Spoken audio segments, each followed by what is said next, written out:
Hey, this is Dr. Drew, and today I want to talk about the 8 common signs and symptoms that may indicate you are not eating enough calories. And before we go through those 8, let's talk about some reasons for this, because most people would think people are over consuming calories, and generally speaking, that is true, but there's also a huge subset of people that are under consuming calories. Some common things that lead to this: we are living in a very busy and go kind of lifestyle. So it's easy for people to skip meals or go long hours between meals. People are under a ton of stress these days. People are over exercising relative to what their body needs. If you are pregnant or breastfeeding, your caloric intake goes up and it's easy to undershoot it. And there's also a ton of fad diets going on these days, whether it's vegan, vegetarian, keto, paleo. If you eliminate entire food groups, really easy to start under consuming calories. So let's go through them one by one, and you can see which one of these may apply to you. So number 1, easily the most common one I see in my practice, is your weight is not budging, or you've hit a plateau with your weight loss. This pops up all the time. People will come to me and say, no matter what I do, I can't lose weight. I've hit a plateau. My usual playbook doesn't work.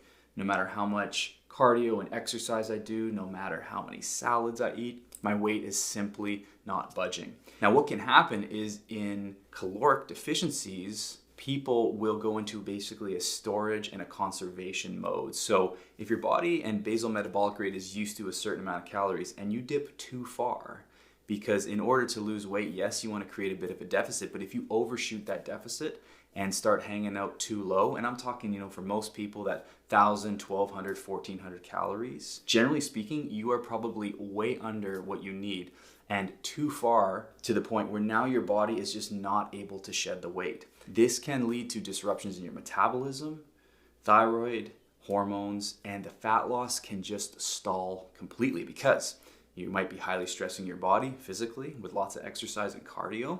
And then on top of it, you're not giving it enough nutrients. So your body literally doesn't know where the next set of calories is coming from. And it needs this for tissue repair. It needs this in order to create your hormones, your digestive enzymes, your neurotransmitters, all these things that come together and make you feel awesome. It has to then kind of just anticipate when it might come, and then as a result, it goes into like storage and conservation mode. Definitely not going to be in burn mode at that point in time. So chronic underconsumption of calories, very important to look at. Calculating the right amount just so you can duck under by that 100 to 300 calories a day is going to go a long way in helping you lose weight, because if you're overshooting it by like 5, 6, 7, 800, what your body needs, that is simply a recipe for disaster, and I see it all the time.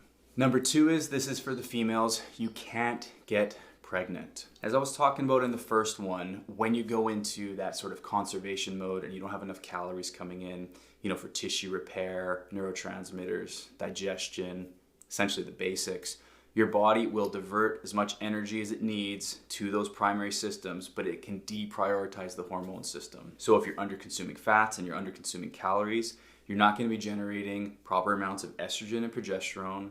And then on top of that, the energy needed to create and maintain a cycle will get shunted somewhere else. So the period may just stop. We'll sometimes see amenorrhea, which is an absence of the period altogether. And that can be from overtraining and underconsumption of calories, or maybe not enough sleep and rest. And so then you'll start to see these infertility cases, or my cycle's gone, or I can't get pregnant. And that's just because you're not bringing enough energy in, and the very little bit that you are is going to your primary systems in order to keep you alive. But then unfortunately, the sex hormones just get pushed to the back burner. And this can be a big one. So getting the calorie intake right for those trying to conceive, super important. And I'll often say that you have your 4 major vital signs, but the period or the cycle in females is like a 5th vital sign.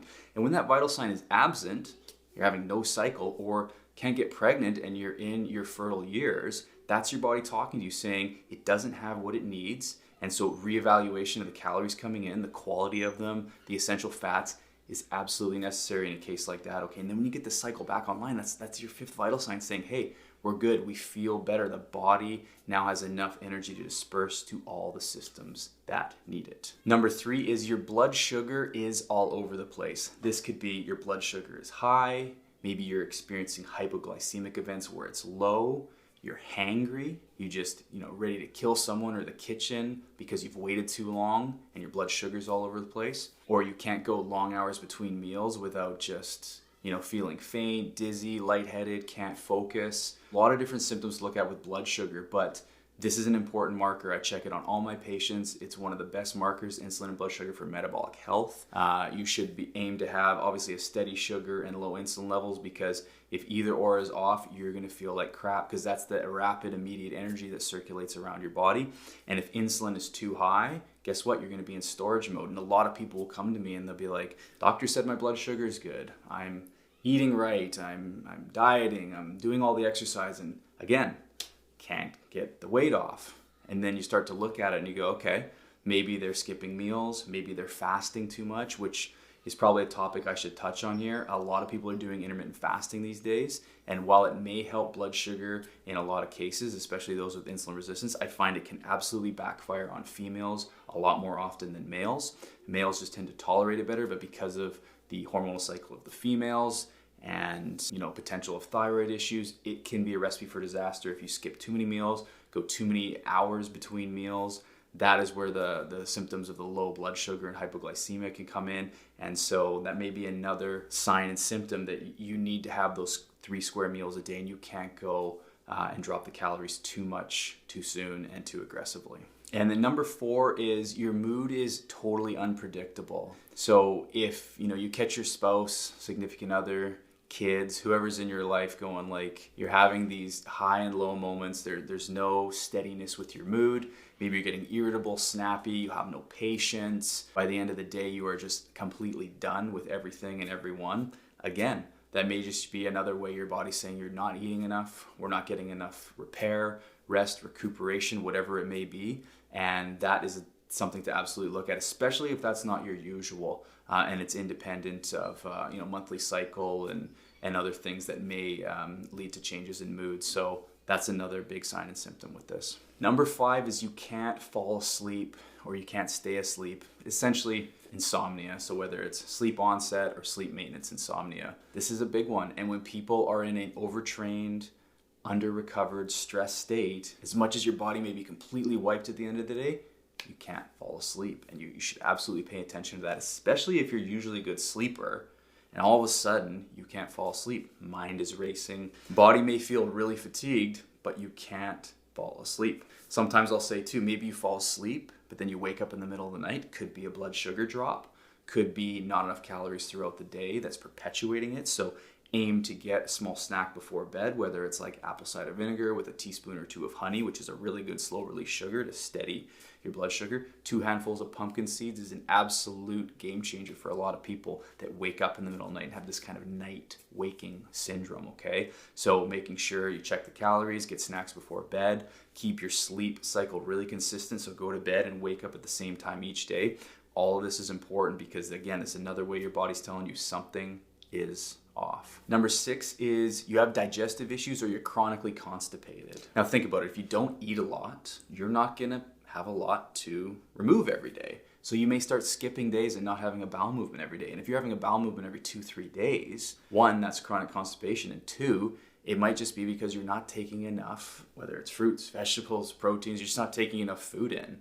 And of course, you're going to have less to eliminate on the daily. So daily bowel movement's important. If you eat every day, you should have a bowel movement every day. I'm really big on this because chronic constipation leads to toxicity to build up in your system. It can leave you feeling heavy, lethargic, sluggish, can drive headaches. And I always say the gut is the hub of health. So if you're not eliminating every day, you're becoming toxic slowly over time. And that is not good because that can mess up many systems throughout your body, okay? So if you eat enough, you should be having a bowel movement first thing every morning.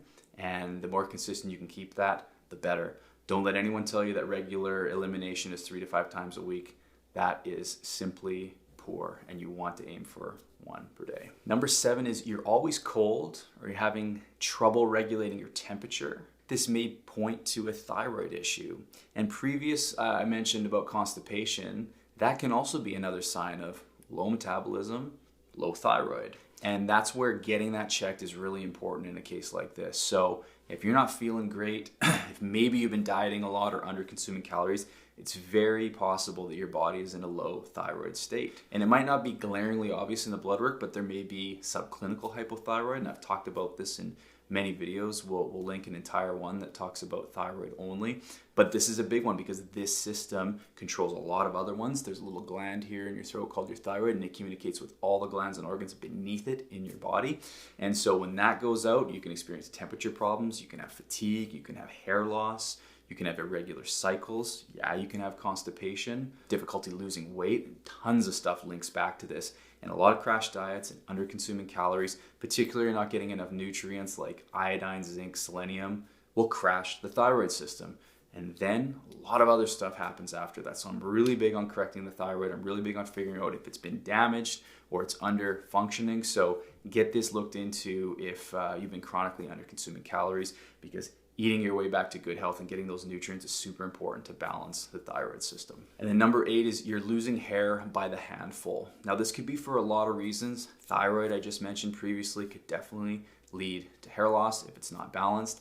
Iron deficiency, really easy to accumulate in females that are cycling every month and bleeding if you're not taking in enough high quality red meats and food in general. If you're under consuming food, probably under consuming iron. There's also some other nutrients that are super important for this. Protein in general, it's mostly just collagen. Vitamin D, vitamin A, fat-soluble vitamins, all of this can cause hair problems. So when people come to me and they're like, my hair's falling out, lots going down the drain, maybe the ponytail's not thick as it once was, then you need to look at all these nutrients, you need to look at caloric intake, you need to look at gut absorption, and then you need to put it all together, because if there's not enough nutrition getting to the cells or getting to the hair follicle, guess what? It starts falling out. So this is a big one for people because it can really affect your appearance, your self-esteem, your self-confidence. So don't wait on this. As soon as you notice something's off with the hair, it's like boom, thyroid panel, ferritin, iron panel, get your nutrients checked, iodine, zinc, selenium, vitamin D, vitamin A, jump on it right away, and then usually we can turn it around really quick, okay? So those are the top 8.